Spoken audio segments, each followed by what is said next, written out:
Assalamualaikum warahmatullahi wabarakatuh. Apa kabar semuanya guys? Ketemu lagi di Ensiklopedia Budaya. Jangan lupa untuk like, subscribe, komen, dan share untuk mendukung channel ini. Dan kali ini saya ajak Anda ke sebuah negara di Eropa, tepatnya di Italia ya. Dan saya ajak Anda ke kota Pisa. Dan di sini ada apa? Jelas, yang terkenal di situ adalah Menara Pisa ya. Menara Pisa ini adalah bangunan yang cukup terkenal di dunia ya, karena bangunan ini adalah bangunan yang cukup unik dan miring. Nah, Menara Pisa sebenarnya sih dibuat seperti lazimnya bangunan yang lainnya ya, tapi bukan berarti di awalnya itu disengaja dibuat miring, enggak, sama sekali enggak. Tapi dibuat vertikal seperti biasanya. Dan ini mungkin karena sesuatu ya yang nanti akan saya kasih tahu ke Anda. Nah, ini akhirnya mengakibatkan menara ini jadi miring. Nah, pembangunan dari Menara Pisa sendiri itu udah dimulai pada Agustus 1173. Nah, ini menara ini maksudnya ya terletak di belakang katedral dan merupakan bangunan ketiga Campo dei Miracoli atau lapangan pelangi di kota Pisa. Jadi bangunan ini sebenarnya bukan digunakan atau dibuat tersendiri ya, tapi digunakan untuk meletakkan lonceng gereja. Nah, ketinggian dari menara ini adalah 55,86 meter, yang terendah ya, dan yang tertinggi karena miring 56,7 meter dari permukaan tanah ya. Ini yang tertinggi. Nah, untuk lebar dinding di bawahnya itu mencapai 4,09 meter dan di puncaknya 2,48 meter. Kalau beratnya diperkirakan sekitar 14.500 ton.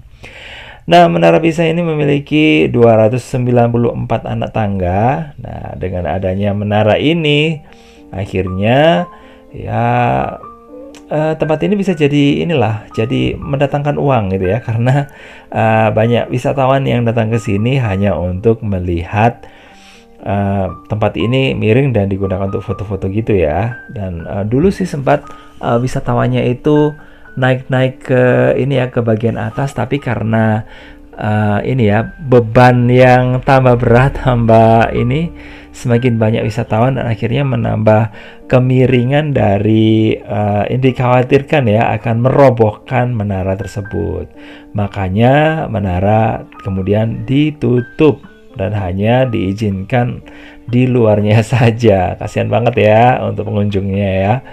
Nah, pembangunan menara sendiri ini dilakukan dalam 3 tahap dalam jangka waktu 200 tahun ya.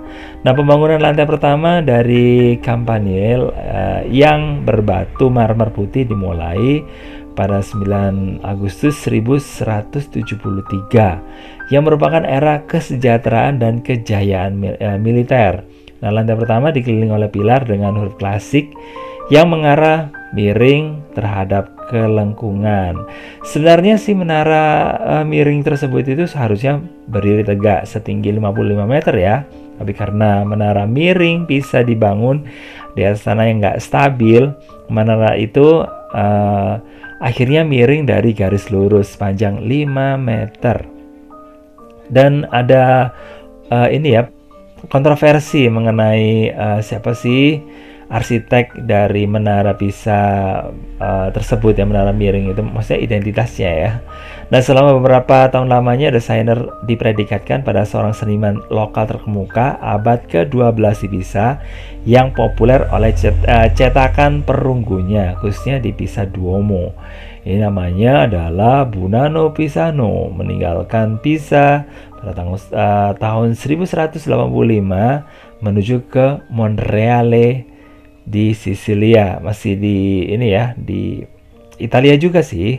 Nah, hanya untuk pulang kampung dan meninggal di kampung halamannya. Tapi petinya ditemukan di dasar menara pada tahun 1820. Jadi gimana ya? Bisa dikatakan bahwa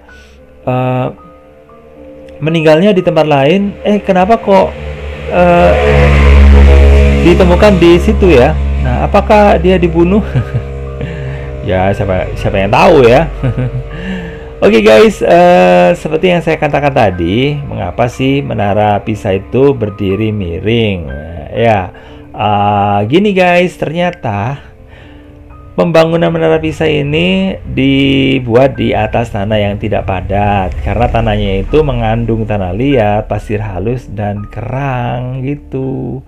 Dan ada alasan lainnya karena kota Pisa juga terletak di antara Sungai Arno dan Serchio. Jadi gitu. Jadi mengakibatkan tanahnya itu tidak stabil ya.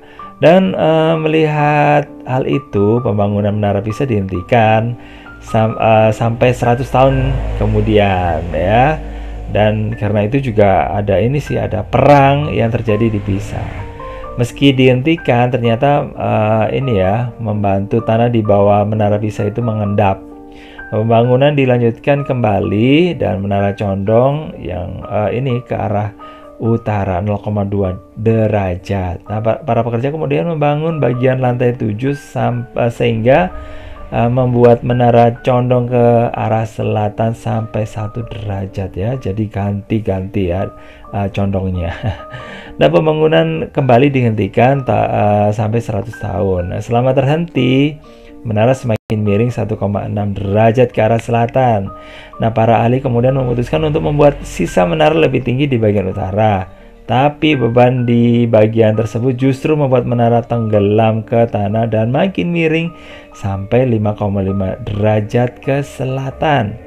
Nah, pernah sih ada restorasi mulai tahun 1950 sampai 2001.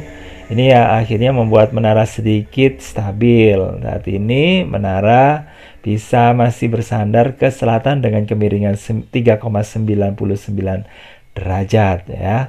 Dan sampai sekarang kita masih bisa menikmati keindahannya ya. Tapi lama-kelamaan ya kita nggak bisa dong ya, cuma bisa melihatnya dari foto saja. Nah, setiap objek ini memiliki massa dan memiliki pusat massa atau pusat gravitasi. Nah, gravitasi adalah titik di dalam objek ya, di mana semua massa harus terkonsentrasi jika ingin memperkirakan objek dengan titik. Nah, keseimbangan akan sempurna jika gravitasi berada pada torsi yang sama ke segala arah di sekitar titik benda. Itu yang mengakibatkan bahwa menara ini nggak akan roboh sampai sekitar 200 tahun lagi ya, kecuali ada gempa terjadi di situ. Dan sekarang menara ini sudah masuk ke warisan dunia UNESCO. Oke, makasih banget udah gabungan. Jangan lupa untuk like, subscribe, komen, dan share untuk mendukung channel ini. Dan saya akhiri, wassalamualaikum warahmatullahi wabarakatuh. Bye bye.